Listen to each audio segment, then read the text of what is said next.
வணக்கம் நண்பர்களே, நீங்கள் பார்த்து கொண்டிருப்பது ரியல் 656. நான் உங்கள் மாதேஸ்வரன். தென்னகத்தின் மிகச் சிறப்பு வாய்ந்த புண்ணிய தலங்களில் ஒன்று அலைகடல் சூழ்ந்த அற்புத கோவில் நம் திருச்செந்தூர் ஸ்ரீ சுப்பிரமணிய சுவாமி திருக்கோவில். இந்த கோவிலுக்கு சென்றவர்கள் அல்லது கேள்விப்பட்டவர்கள் பலருக்கும் ஒரு கேள்வி மனதில் ஓடும். திருச்செந்தூர் முருகன் கோவிலின் மேற்கு கோபுர வாசல் ஏன் எப்போதும் மூடப்பட்டிருக்கிறது? இது வெறும் ஒரு மூட நம்பிக்கையா அல்லது இதற்கு பின்னால் ஏதேனும் அறிவியல் காரணங்கள் இருக்கின்றனவா? இல்லை, பழங்காலம் தொட்டே பின்பற்றப்படும் ஆகம விதிகள்தான் இதற்கு காரணமா? இந்த கேள்விக்கான பதிலை தேடி இந்த வீடியோவில் நாம் ஒரு ஆன்மீக பயணத்தை தொடங்கப் போகிறோம். வாருங்கள், இந்த ரகசியத்தை பற்றிய உண்மைகளை ஒவ்வொன்றாக அலசுவோம். ஆம் நண்பர்களே, திருச்செந்தூர் முருகன் கோவில் என்றாலே அனைவரின் மனதிலும் எழும் ஒரு அழகான ஓவியம் அதன் கம்பீரமான ராஜ கோபுரமும் கடலருகே அமைந்திருக்கும் அதன் தனித்துவமும் தான். ஆனால் இந்த ராஜ கோபுரத்திற்கு அருகில் இருக்கும் மேற்கு புறமாக அமைந்திருக்கும் ஒரு வாசல் பெரும்பாலும் திறக்கப்படுவதில்லை என்பதை நீங்கள் கவனித்திருப்பீர்கள். பல நூறு ஆண்டுகளாக இந்த மேற்கு கோபுர வாசல் ஒரு சில மிக விசேஷமான நாட்களில் மட்டுமே திறக்கப்படுகிறது. மற்ற நாட்களில் இது பூட்டப்பட்டே இருக்கிறது. உதாரணமாக, முருகனின் திருக்கல்யாணம் நடைபெறும் நாளன்று இந்த வாசல் திறக்கப்படுகிறது. இதை பற்றி பல்வேறு கதைகளும் ஊகங்களும் மக்கள் மத்தியில் நிலவி வருகின்றன. சிலர் இது ஒரு கெட்ட சகுனம் என்பார்கள். வேறு சிலரோ இதன் பின்னால் ஏதோ ஒரு மறைக்கப்பட்ட ரகசியம் இருக்கிறது என்பார்கள். இன்னும் சிலர் முருகன் கோபப்பட்டுதான் இந்த வாசல் மூடப்பட்டிருக்கிறது என்றெல்லாம் கூட சொல்வது உண்டு. ஆனால் உண்மை என்ன? இதற்கான சரியான காரணம் என்ன? இந்த மர்ம முடிச்சை அவிழ்க்கத்தான் நாம் இங்கோ கூடியிருக்கிறோம். இதற்கான முக்கிய காரணங்களில் ஒன்று ஆகம விதிகள். அதற்கு முன் ஆகம விதிகள் என்றால் என்ன என்பதை நாம் விரிவாக புரிந்து கொள்வது மிகவும் அவசியம் நண்பர்களே. கோவிலின் ஆகம விதி என்பது இதுதான் நம்முடைய அடுத்த கேள்வி. இந்து சமய கோவில்களின் கட்டுமானம், பூஜை முறைகள், சடங்குகள், திருவிழாக்கள், சிலைகளின் வடிவம், கோவிலின் பராமரிப்பு மற்றும் நிர்வகிப்பு இவை அனைத்தையும் வழிநடத்தும் மிக மிக முக்கியமான பண்டைய நூல்களின் தொகுப்புதான் இந்த ஆகம விதிகள். இவை கோவிலின் ஆன்மீக மற்றும் செயல்முறை அம்சங்களை மிக துல்லியமாக வரையறுக்கின்றன. இதை இன்னும் எளிமையாக சொல்ல வேண்டுமென்றால், ஒரு வீடு கட்ட வேண்டுமென்றால் நமக்கு வரைபடம் தேவைப்படுகிறது அல்லவா? அதுபோலத்தான் ஒரு கோவிலை எப்படி கட்ட வேண்டும், எப்படி பராமரிக்க வேண்டும், அங்கு எப்படி பூஜை செய்ய வேண்டும் என்று ஒவ்வொரு விஷயத்தையும் துல்லியமாக வரையறுக்கும் புனிதமான வழிகாட்டி நூல்கள்தான் இந்த ஆகம விதிகள். ஒரு கோவிலின் கட்டிடக்கலை எப்படி இருக்க வேண்டும், எந்தெந்த தெய்வங்கள் எங்கு நிறுவப்பட வேண்டும், கோபுரங்கள், மண்டபங்கள், பலிபீடம் போன்ற அமைப்புகளின் வடிவம், அவற்றின் சரியான இடம், இவை அனைத்தையும் ஆகமங்கள் மிக தெளிவாக கூறுகின்றன. ஒரு கோவில் கட்டப்படும் போது அதன் திசைகள், சுற்றுப்புறம், நிலத்தின் தன்மை என அனைத்தையும் ஆகமங்களின் அடிப்படையில் தான் தேர்வு செய்வார்கள். தினசரி பூஜை அட்டவணை எப்படி இருக்க வேண்டும், அபிஷேக முறைகள் என்ன, அர்ச்சனை விதிகள், தீபாராதனை முறைகள், இவை ஒவ்வொன்றையும் ஆகமங்களே நிர்ணயிக்கின்றன.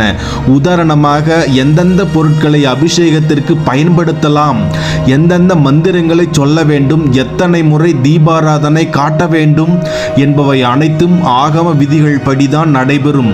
கோவில்களில் நடைபெறும் பல்வேறு திருவிழாக்களின் போது பின்பற்ற வேண்டிய சடங்குகள் என்னென்ன, உற்சவ மூர்த்திகளை வீதி உலா எடுத்துச் செல்லும் முறைகள் எப்படி இருக்க வேண்டும், தேர் திருவிழா, தெப்பத் திருவிழா போன்றவற்றுக்கு கூட ஆகம விதிகள் இருக்கின்றன. கோவிலின் தூய்மையை பராமரிப்பதற்கான விதிகள் என்ன, எந்தெந்த விஷயங்கள் கோவிலில் தீட்டை ஏற்படுத்தும், அப்படி ஏற்படும் சமயங்களில் மேற்கொள்ள வேண்டிய பரிகாரங்கள் என்ன, இவை அனைத்தும் ஆகமங்களால் வரையறுக்கப்படுகின்றன. பூஜை செய்யும் அர்ச்சகர்களுக்கான தகுதிகள் என்ன, அவர்கள் எப்படி பயிற்சி பெற வேண்டும், அவர்களின் கடமைகள் என்னென்ன, ஆகமங்கள் அர்ச்சகர்களின் பங்குக்கு முக்கியத்துவம் கொடுக்கின்றன. ஆகம விதிகள் என்பவை கோவிலின் புனிதத்தன்மையை பாதுகாக்கவும் தெய்வ சக்தியை கோவிலில் நிலைநிறுத்தவும் பக்தர்களுக்கு சரியான முறையில் வழிபாட்டு அனுபவத்தை வழங்கவும் உதவுகின்றன. இது வெறும் சம்பிரதாயம் மட்டுமல்ல, இதன் பின்னணியில் பல விஞ்ஞான மற்றும் உளவியல் ரீதியான காரணங்களும் இங்கே இருக்கின்றன என்பது உண்மை. இப்போது நம்முடைய மையமான கேள்விக்கு வருவோம். திருச்செந்தூர் முருகன் கோவிலின் மேற்கு கோபுர வாசல் ஏன் எப்போதும் மூடப்பட்டிருக்கிறது? நான் முன்பு குறிப்பிட்டது போல இது ஒரு சில குறிப்பிட்ட நாட்களில் மட்டுமே திறக்கப்படும். இதற்கு கீழ்க்கண்ட காரணங்கள் சொல்லப்படுகின்றன. அதாவது ஆகம விதிகள், வரலாற்று பின்னணி மற்றும் புவியியல் காரணிகளின் கலவையாகும். இதுதான் மிக முக்கியமான காரணம். பெரும்பாலான கோவில்களில் ஆகம விதிகளின்படி குறிப்பிட்ட திசைகளில் உள்ள கோபுர வாசல்கள் குறிப்பிட்ட திருவிழாக்கள் அல்லது விசேஷ நாட்களில் மட்டுமே திறக்கப்படும். திருச்செந்தூர் கோவிலை பொறுத்தவரை கிழக்கு திசை வாசல், அதாவது கடலை நோக்கி இருக்கும் வாசல் வழியாகத்தான் பெரும்பாலான பக்தர்கள் உள்ளே நுழைந்து செல்கிறார்கள். முக்கியமாக இங்குள்ள மூலவர் கடலை பார்த்த திசையில்தான் அருள் புரிகிறார். ஆகமங்கள் விதிப்படி கோவிலின் முக்கிய வாசல் வழியாகத்தான் பக்தர்கள் உள்ளே வர வேண்டும், தெய்வ தரிசனம் செய்ய வேண்டும் என்ற ஒரு விதி உண்டு.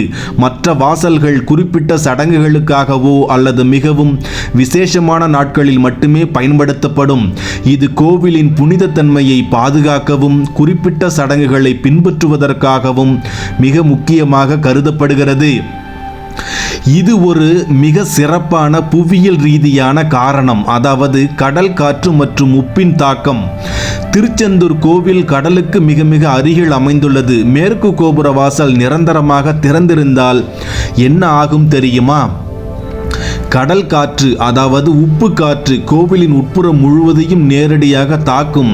இந்த கடல் காற்றில் உள்ள உப்பின் தாக்கம் கோவிலின் உட்புற அமைப்புகளுக்கும் அங்குள்ள சிலைகளுக்கும் ஓவியங்களுக்கும் கட்டிடங்களுக்கும் மிக கடுமையான சேதத்தை ஏற்படுத்தும் என்பதில் மாற்று கருத்து இல்லை. உதாரணமாக, சிலைகள் அரிக்கப்படலாம், சுவர்கள் பலவீனமடையலாம். இந்த கடல் காற்று மற்றும் உப்பின் தாக்கத்திலிருந்து கோவிலின் பழங்கால கலை படைப்புகளையும் கட்டிட அமைப்பையும் பாதுகாக்க வேண்டும் என்பதற்காக மேற்கு வாசலை மூடி வைப்பது ஒரு நடைமுறை பாதுகாப்பு நடவடிக்கையாகும். இது கோவிலின் நீண்ட ஆயுளுக்கு உதவுகிறது. மற்றும் பாதுகாப்பு அம்சங்கள். பழங்காலத்தில் கோவிலின் பாதுகாப்பு மிகவும் முக்கியத்துவம் வாய்ந்ததாக இருந்தது. கோவில்கள் என்பவை செல்வ வளம் நிறைந்த மையங்களாக இருந்ததால் கொள்ளையர்கள் மற்றும் வெளிநாட்டு படையெடுப்புகளிலிருந்து அவற்றை பாதுகாப்பது அவசியமாக இருந்தது. எல்லா வாசல்களையும் திறந்து வைத்தால் பாதுகாப்பு குறைபாடுகள் ஏற்படலாம். இதனால் குறிப்பிட்ட வாசல்களை மட்டும் திறந்து மற்ற வாசல்களை மூடி வைப்பது பாதுகாப்பு கருதி மேற்கொள்ளப்பட்ட ஒரு நடவடிக்கையாக இருக்கலாம் என்றும் சொல்லப்படுகிறது. இன்றும் கூட பெரிய கோவில்களில் சில வாசல்கள் பாதுகாப்பு கருதி திறக்கப்படாமல் இருப்பதை பார்க்கலாம். ஐதீகம் மற்றும் நம்பிக்கை. ஆகம விதிகள் மற்றும் பாதுகாப்பு காரணங்களை தாண்டி ஒரு சில கோவில் வாசல்கள் சில குறிப்பிட்ட தெய்வ சக்திகள் வெளிப்படும் இடமாக கருதப்படுகின்றன. அதனால் அந்த வாசல்களை குறிப்பிட்ட நேரங்களில் மட்டுமே திறந்து சக்தியை நிலைநிறுத்தும் ஒரு நம்பிக்கை பல நூற்றாண்டுகளாக இருந்து வருகிறது. திருச்செந்தூர் மேற்கு கோபுர வாசலும் ஒரு குறிப்பிட்ட ஆன்மீக சக்தியுடன் தொடர்புபடுத்தப்பட்டு ஒரு சில விசேஷமான நாட்களில் மட்டும் திறக்கப்படுவதாகவும் ஐதீகம் உண்டு. இந்த காரணங்கள் அனைத்தையும் தொகுத்து பார்க்கும் பொழுது திருச்செந்தூர் முருகன் கோவில் மேற்கு கோபுர வாசல் அடைக்கப்பட்டிருப்பதன் பின்னணியில் வெறும் மூட நம்பிக்கை மட்டுமல்ல, ஆழமான ஆகம விதிமுறைகள், கோவிலை பாதுகாப்பதற்கான புவியியல் காரணங்கள் மற்றும் வரலாற்று பாதுகாப்பு அம்சங்கள் ஆகியவை அடங்கியுள்ளன என்பது தெளிவாக தெரிகிறது. நண்பர்களே, ரியல் 656 சேனலில் இந்த சிறப்பு பயணத்தில் திருச்செந்தூர் முருகன் கோவிலின் மேற்கு கோபுரம் ஏன் மூடப்பட்டிருக்கிறது என்ற கேள்விக்கான விடையை தேடி நாம் பயணித்தோம். ஆகம விதிகள் தொடங்கி கடல் காற்று பாதுகாப்பு, வரலாற்று பாதுகாப்பு அம்சங்கள் மற்றும் ஆன்மீக நம்பிக்கைகள் வர பல பரிணாமங்களில் இந்த கேள்விக்கான விடைகளை ஆராய்ந்தோம். ஒவ்வொரு கோவிலின் பின்னணியிலும் இப்படிப்பட்ட பல சுவாரஸ்யமான கதைகளும் வரலாற்று உண்மைகளும் விஞ்ஞான பின்னணிகளும் ஒளிந்திருக்கின்றன.